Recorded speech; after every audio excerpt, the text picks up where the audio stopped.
ಏನಕ್ಕೆ ಇಷ್ಟೊತ್ತು ಲೇಟ್ ನೀವು? ಎಲ್ಲರೂ ಟಾಸ್ಕ್ ಮುಗಿಸ್ಕೊಂಡು ಬರೋಷ್ಟಲ್ಲಿ ಸ್ವಲ್ಪ ಲೇಟ್ ಆಗೋದಂತ ನಾನು ಸ್ಟಡಿ ಆಗ್ತಂತ ಕಾಫಿ ಟೀ ಎಲ್ಲ ಬ್ರೇಕ್ಫಾಸ್ಟ್ ಸ್ವಲ್ಪ ರೆಡಿ ಮಾಡಿಬಿಟ್ಟು ರೆಸ್ಟ್ ತಗೊಂತಾರೆ ಅಷ್ಟೇ ಸರ್. ಇಲ್ಲ ರೀ, ಎಲ್ಲರೂ ಬಂದು 25 ನಿಮಿಷ ಆದ್ರೂ ನೀವು ಬಂದಿಲ್ಲ. Time and tide waits for none. ಇವತ್ತಿನ ಟಾಸ್ಕ್ ಹೇಳಾಯ್ತು, ಪನಿಷ್ಮೆಂಟ್ ಕೊಟ್ಟಾಯ್ತು, ನೆನ್ನೆ ಪನಿಷ್ಮೆಂಟ್ ಬಗ್ಗೆ ರಿವ್ಯೂ ಕೂಡ ಆಯ್ತು, ನೀವಿಲ್ವೇ ಇಲ್ಲ. ಇದುವರೆಗೂ ಟಾಸ್ಕ್ ಆದ್ಮೇಲೆ ನಿಮ್ಮ ಕೆಲ್ಸಗಳು ಹೇಗ್ ಮಾಡಿದ್ದೀರಾ ಕ್ಲಿಪ್ಪಿಂಗ್ಸ್ ನೋಡಿ, ಟೀಮ್ ಡಿಸ್ಕಷನ್ ಮಾಡಿ, ರಿವ್ಯೂ ಮಾಡಿ, ಆಮೇಲೆ ಪನಿಷ್ಮೆಂಟ್ ಕೊಡಿ. ಆದ್ರೆ ಇವತ್ತು ಟಾಸ್ಕ್ ಮುಂಚೆ ವಿಕಾಸ್ಗೆ ಪನಿಷ್ಮೆಂಟ್ ಇದೆ.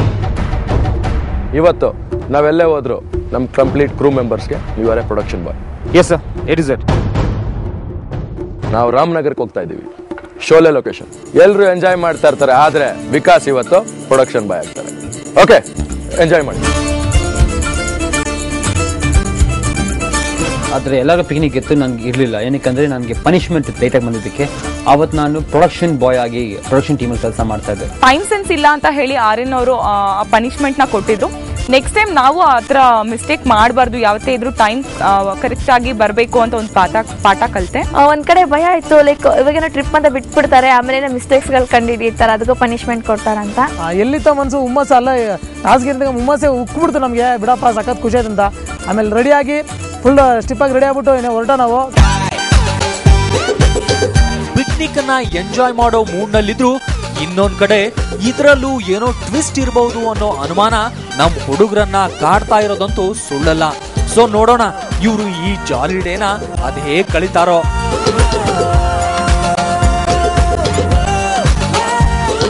ಎಲ್ಲ ಗಾಡಿ ಎಲ್ಲ ಕುತ್ಕೊಂಡು ನಾನು ನಮ್ಮ ಫ್ರೆಂಡ್ಸ್ ಮೂರ್ತಿ ಅವರು ಎಲ್ಲ ಸೇರ್ಕೊಂಡು ಅಂತಾಕ್ಷರಿ ಎಲ್ಲ ಹಾಡಿದ್ವಿ, ಸಖತ್ ಎಂಜಾಯ್ ಮಾಡಿದೆ.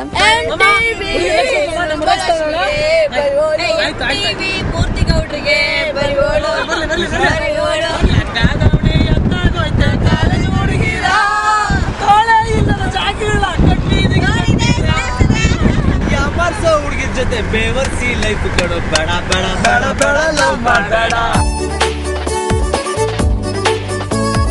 ಕಾರೆಲ್ಲ ನಾವು ಸಖತ್ ಎಂಜಾಯ್ ಮಾಡಿದೆ, ನಾನಂತೂ ಸಖತ್ ಗಬರ್ಲಾಡ್ಬಿಟ್ಟೆ. ನಮ್ಗೆ ತುಂಬ ಖುಷಿ ಆಯ್ತು. ಓಕೆ, ಇಷ್ಟು ದಿನ ಬರೀ ಬೈಸ್ಕೊಂಡು ಟಾಸ್ಕ್ ಮಾಡಿ ಪನಿಷ್ಮೆಂಟ್ ತಗೊಂಡು ನಾವು ತಪ್ಪುಗಳನ್ನ ಮಾಡ್ತಾ ಇದ್ವಿ, ಬಟ್ ಇವತ್ತೊಂದು ಮೈಂಡ್ ಫ್ರೀ ಆಗುತ್ತೆ ಟ್ರಿಪ್ಗೆ ಹೋದ್ರೆ ಅಂತ ಇತ್ತು. ನಾವು ರಾಮನಗರ ಬೆಟ್ಟಕ್ಕೆ ಕರ್ಕೊಂಡೋದಾಗ ಖುಷಿಯಾಗಿ ಎಲ್ಲರೂ ಹಾಡು ಹೇಳ್ಕೊಂಡು ಖುಷಿಯಾಗಿ ಎಲ್ಲ ಆಟ ಆಡ್ಕೊಂಡು ಕಾರಲ್ಲಿ ಹೋದ್ವಿ.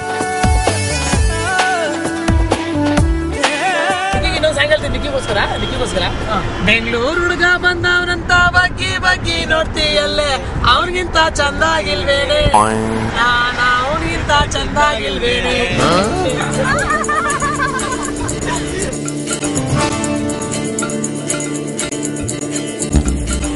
ಸುಮ್ಮನೆ ಅಲ್ಲಿಗೆ ಕರ್ಕೊಂಡು ಹೋಗ್ಬಿಟ್ಟು ಪಿಕ್ನಿಕ್ ಮಾಡ್ಕೊಂಡು ಬರೋ ಟೈಮ್ ಅಲ್ಲ ಇದು. ಯಾಕೆಂದ್ರೆ ಅಷ್ಟೊಂದು ಎಲ್ಲ ಬ್ಯುಸಿ ಆಗಿದ್ದೀವಿ, ಈ ಟೈಮಲ್ಲಿ ಬರೀ ಪಿಕ್ನಿಕ್ ಮಾಡೋಕೆ ಹೋಗೋಕ್ಕಾಗತ್ತಾ ಅಂತ. ಸೊ ಅದೇ ತಲೆಯಲ್ಲಿ ಇಟ್ಕೊಂಡು ಹೋಗ್ತಾ ಇದ್ದೆ.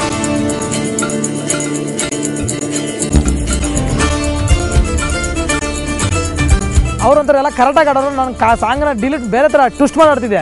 ಈ ಎಕ್ಸಾಂಪಲ್ ಕೊಡ್ಬೇಕಂದ್ರೆ ನೀರಿಗೆ ಬಾರೆ ನಿಕ್ಕಿ ಬಿನ್ಗೆ ಹಿಡ್ಕೊಂಡು, ನೀರಿಗೆ ಬಾರೆ ನಿಕ್ಕಿ ಬಿನ್ಗೆ ಹಿಡ್ಕೊಂಡು ನಾವು ನೋಡಕ್ ಬಂದ್ಬಿಡ್ತೀವಿ ನಿನ್ನ ನಮ್ಮ ಅಪ್ಪಂಗೆ ಕರ್ಕೊಂಡು ಹೋದ್ರೆ.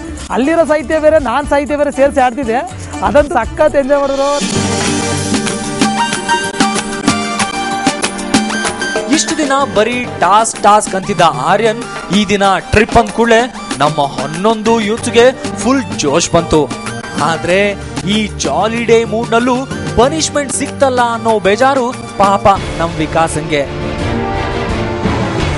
ಪ್ರತಿಯೊಂದು ಗಾಡಿಗೂ 2 ಬಾಟಲ್ ನೀರು ಕೊಡಬೇಕು, ಎಲ್ಲ ಗಾಡಿಯಲ್ಲಿ ನೀರು ತುಂಬ ಎಲ್ಲ ಬಾಟಲ್ ನೀರು ತುಂಬಿಸ್ಬಿಟ್ಟು ಎಲ್ಲ ಕ್ಯಾನ್ ಗಾಡಿಯಲ್ಲಿ ಇಟ್ಟು ತಿನ್ನೋ ಸಾಮಾನು, ತಿಂಡಿ, ಉಪ್ಪಿನಕಾಯಿ ಎಲ್ಲ A to Z ಎಲ್ಲ ಗಾಡಿಯಲ್ಲಿ ಸಪ್ಲೈ ಮಾಡಿಕೊಟ್ಟು, ಜೊತೆಲಿ ನನ್ನ ಜೊತೆಲಿ ನನ್ನ ಟೀಮ್ ಮೆಂಬರ್ಸ್ ಕೂಡ ತುಂಬ ಸಪೋರ್ಟ್ ಮಾಡಿದ್ರು.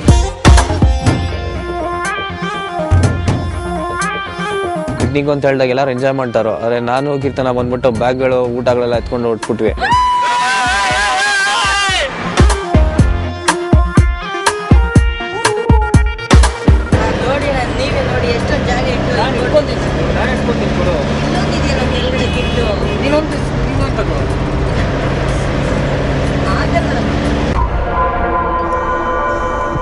ಸಪ್ರೇಟ್ ಆಗಿದ್ದೀನಿ ಅಂತ ಎಲ್ಲ ಒಂದು ಡಿಗ್ನಿಟಿಯಲ್ಲಿ ಕ್ಲಾಸ್ ಆಗಿರೋನು ಕೆಳಗಡೆ ಬಂದು ಕೆಲಸ ಮಾಡ್ತಾನೆ ಯಾವ ಥರ ಫೀಲ್ ಆಗಿಲ್ಲ ನನಗೆ.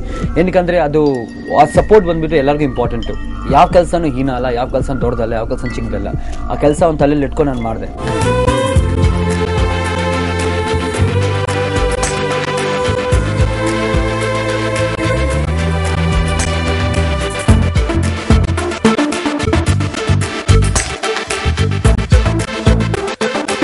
ತುಂಬ ಒಳ್ಳೆ ದೊಡ್ಡ ಆರ್ಟಿಸ್ಟ್ ಕೂಡ ಆ ಜಾಗದಲ್ಲಿ ಬಂದು ಆ್ಯಕ್ಟ್ ಮಾಡೋದು ಶೋಲೆ ಚಿತ್ರದಲ್ಲಿ ನೋಡಿದ್ದಾರೆ ನೀವು. ಸೊ ಆ ಜಾಗ ನಾವು ಬಂದಿದ್ದೀವಿ. ರಾಮನಗರ ನಾನು ಫಸ್ಟ್ ಟೈಮ್ ಆ ಬೆಟ್ಟ ಹತ್ತಾ ಇರೋದು. ಆ ಜಾಗ ನೋಡ್ಕೊಂಡು ಹೋಗ್ತಾ ಇದ್ದೀನಿ. ಫ್ರೀ ಟೈಮ್ ಮತ್ತೆ ಒಬ್ರಿಗೊಬ್ರು ಮಾತಾಡೋಕೆ ಟೈಮೇ ಸಿಗ್ತಿರ್ಲಿಲ್ಲ ನಮಗೆ. ಬಟ್ ಇವತ್ತು ತುಂಬ ಖುಷಿ ಆಗ್ತಿದೆ. ನಮ್ಗೆ ಟ್ರಿಪ್ ಕರ್ಕೊಂಡು ಬಂದಿದ್ದಾರೆ ಇಲ್ಲಿ ರಾಮನಗರ ಹತ್ರ. ಇನ್ನೂ ಪ್ಲೇಸ್ ಹೇಗಿದೆ ಅಂತ ನೋಡಿಲ್ಲ. ಹೋಗ್ತಾನೆ ಎಲ್ಲ ಅಂತಾಕ್ಷರಿ ಆಡ್ಕೊಂಡು ಹೋಗ್ತಾ ಇದ್ದೀವಿ ಎಲ್ಲ 5 ಜನ ಸೇರಿಕೊಂಡು. ತುಂಬ ಖುಷಿ ಆಯಿತು. ಮತ್ತು ತುಂಬ ಇಷ್ಟು ದಿನ ಬರೀ ಟೆನ್ಷನ್ ಅದು ಇದು ಲೈಕ್ ಏನು ಮಾತಾಡೋಕ್ಕೂ ಅಂದ್ರೆ ಭಯ ಆಗ್ತಿತ್ತು. ಇವಾಗ ಸ್ವಲ್ಪ ಫುಲ್ ಫ್ರೀ ಆಗಿದೆ. ನಾವು 20 ಡೇಸ್ ಮುಂಚೆ ಏನು ಮಾಡಿದ್ದು ಅದೇ ಮತ್ತೆ ಫೀಲ್ ಬರ್ತಾ ಇದೆ ನಮಗೆ. ನಮ್ಮ ಮೊದಲ ಟೆರರ್ ಲುಕ್ ಇರೋ ಆರ್ಯನ್ ಸರ್ ಏನು ಹೇಳಿದ್ರು ಭಯ ಆಗುತ್ತೆ. ಇವಾಗ ಟ್ರಿಪ್ ಕರ್ಕೊಂಡು ಹೋಗ್ತಾರೆ ಅಂದ್ರೆ ಭಯ ಆಗ್ತಾ ಇದೆ ನನಗೆ. ಯಾಕೆ ಅಂತ ಗೊತ್ತಿಲ್ಲ. ಮುಂದಕ್ಕೆ ಹೋಗ್ಬಿಟ್ಟು ಏನು ಟ್ವಿಸ್ಟ್ ಕೊಡ್ತಾರೆ ಅಂತ ಯಾರಿಗೂ ಗೊತ್ತಿಲ್ಲ. ಏನೋ ಆಗತ್ತೆ, ಅದಂತೂ ಗ್ಯಾರಂಟಿ ಇದೆ. ಗೊತ್ತು ನನಗೆ. ಕಾಯ್ತಾ ಇದ್ದೀನಿ, ನೋಡೋಣ ಅಲ್ಲಿಗೆ ಹೋದ್ಮೇಲೆ ಗೊತ್ತಾಗುತ್ತೆ.